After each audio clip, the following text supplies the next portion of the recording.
the brain is capable of millions of different things that people just really should learn, that how incredible they actually are and how incredible their minds actually are.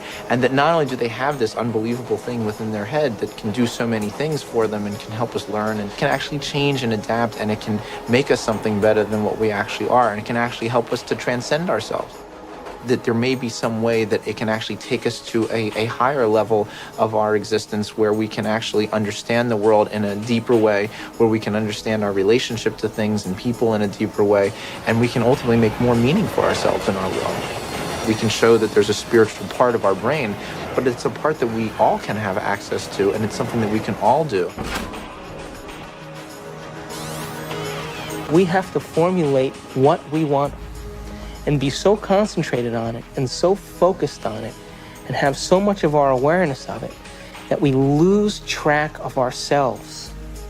We lose track of time. We lose track of our identity. And the moment we become so involved in that experience that we lose track of ourselves, we lose track of time, that picture is the only picture that's real. And everybody's had that experience when they've made up their mind that they've wanted something. That's quantum physics in action. That's manifesting reality. That's the observer in full effect. Your consciousness influences others around you. It influences material properties.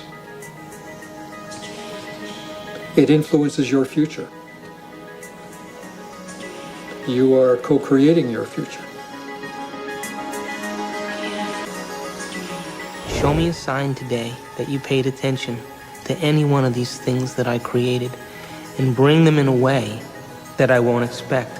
So I'm as surprised at my ability to be able to experience these things and make it so that I have no doubt that it's come from you.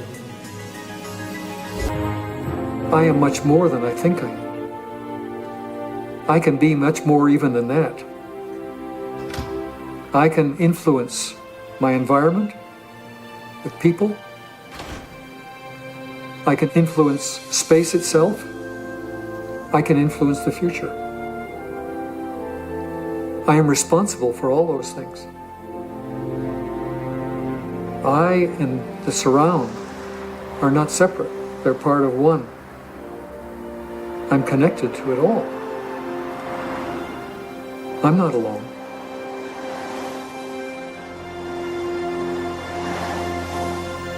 Knowing that there's this interconnectedness of the universe, that we are all interconnected and that we are connected to the universe at its fundamental level, I think is as good an explanation for spirituality as there is. It is my belief that our purpose here is to develop our gifts of intentionality and learn how to be effective creators. We are here to be creators. We are here to infiltrate space with ideas and mansions of thought. We are here to make something of this life. To acknowledge the quantum self, to acknowledge the place where we really have choice, to acknowledge mind. When that shift, our perspective takes place, we say that somebody has been enlightened.